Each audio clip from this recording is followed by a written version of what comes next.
Hello students, welcome back. देखिए, मैंने आपको बताया था इसमें आज हम पढ़ेंगे राष्ट्रीय आय को ज्ञात करने की। मैं बता चुका हूँ कि 3 विधियाँ होती हैं कि आय विधि होती है एक हमारी, व्यय विधि होती है और उत्पाद विधि या मूल्य वृद्धि विधि। आज हम आय विधि को सीखने जा रहे हैं।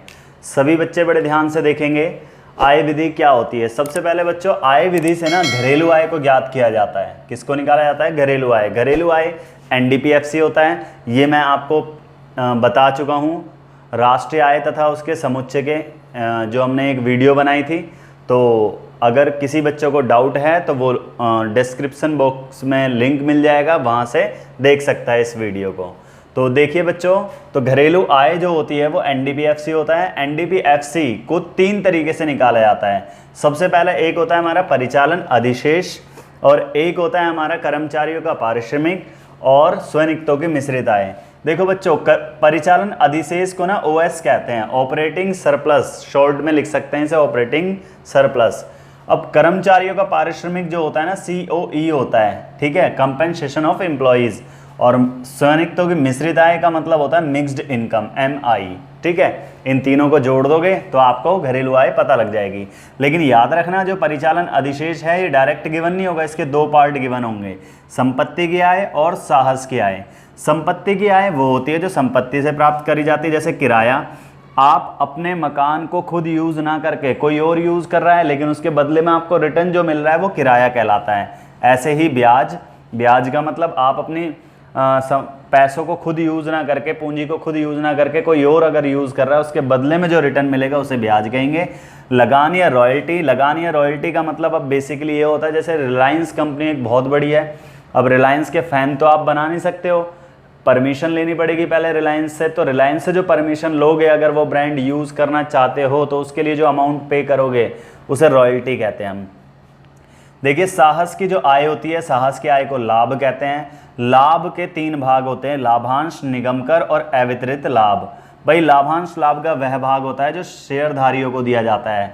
शेयरधारियों ने जितना पैसा लगा रखा है उसको जो चुकाया जाएगा प्रॉफिट का पार्ट, वो लाभांश कहलाएगा।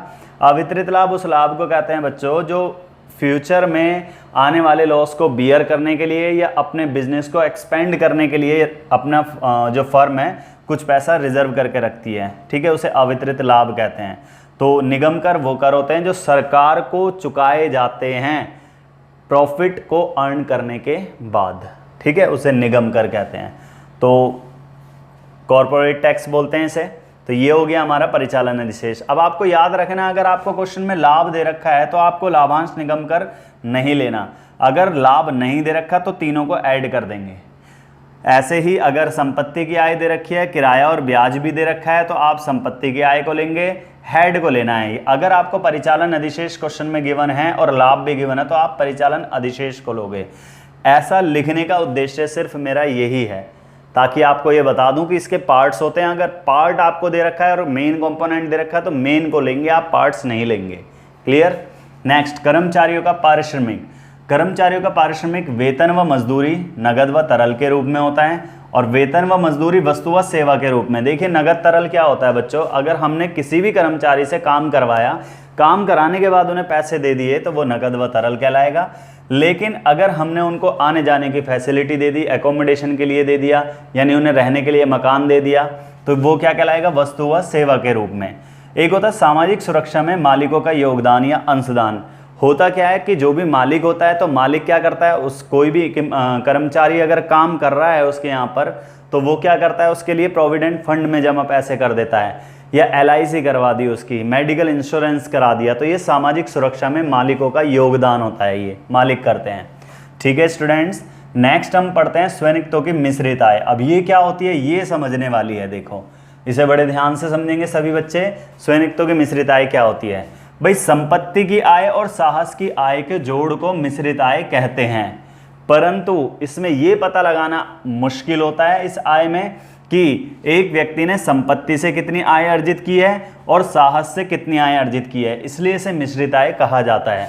जैसे कोई भी डॉक्टर है तो वो डॉक्टर अपने टैलेंट से भी पैसे कमाता है, और उसका एक प्लेस भी ऐसी जगह होता है जहां पर आसपास उसके कस्टमर आते हैं, ठीक है, यानी किराया भी देता है वो।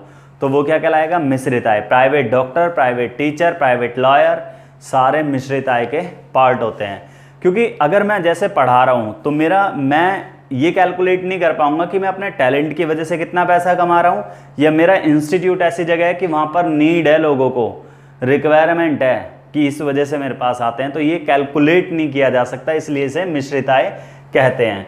अगर ये सब कैलकुलेट कर लोगे तो आपको क्या पता लग जाएगा, घरेलू आय। अब आपको राष्ट्र आय निकालनी है, तो आप क्या कर दोगे, इसमें विदेशों से प्राप्त शुद्ध साधन आय को जोड़ दोगे, जिसे NFIA कहते हैं, तो वो हमारा राष्ट्रीय आय बन जाएगा। बच्चों ये ट्रीटमेंट देखने के लिए आपको डिस्क्रिप्शन बॉक्स में आपको लिंक मिलेगा, वहाँ पर जाके इसे भी सीख सकते हैं कि कैसे चेंज किया जाता है।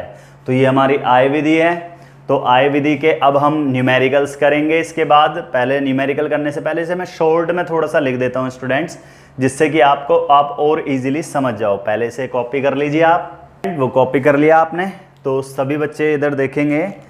तो बच्चों आय विधि जब हम कैलकुलेट करते हैं तो आप याद रखना इससे सिंपल सा तरीका कि OS, COE और MI को जोड़ देते हैं। OS का मतलब ऑपरेटिंग सरप्लस होता है यहाँ से, इसलिए शॉर्ट फॉर्म इसकी यूज़ की गई है, जिसे हम परिचालन अधिशेष कहते हैं। COE का मतलब कंपेंसेशन ऑफ एम्प्लॉयज़ होता है, कर्मचारियों का पारिश्रमिक। और MI का मतलब mixed income of self employed होता है, जिसे हम स्वनिक्तों की मिश्रित आय कहते हैं। भाई OS जो होता है किराया, ब्याज, लगान, रॉयल्टी। लगान और रॉयल्टी एक ही मतलब, और प्लस लाभ का जोड़ होता है, यही तो चीज़ें होती हैं उसमें। अगर आपको लाभ गिवन है तो लाभांश, निगम कर और अवितरित लाभ को आप जोड़ दोगे तो वो लाभ बन जाता है। अगर आपको लाभ गिवन है तो ये तीनों नहीं लेंगे, ठीक है, इसलिए मैंने इसे ब्रैकेट में लिखा है। अगर आपको लाभ नहीं गिवन है तो तीनों को ले लेना, अगर 2 गिवन है तो 2 ले लेना। COE का मतलब वेतन व मजदूरी गिवन होगा, प्लस मालिकों द्वारा सामाजिक सुरक्षा में योगदान गिवन होगा, तो वो आपका कर्मचारियों का पारिश्रमिक निकल जाएगा। और MI का मतलब मिक्स इनकम होता है। तो बच्चों इन तीनों को जोड़ दोगे तो वो NDP FC निकल जाएगा आपका। इन तीनों को जोड़ के यहाँ पर आंसर आ जाएगा ये, ठीक है। तो ये हमारा मेथड हो गया थोड़ा सिंपल तरीके से।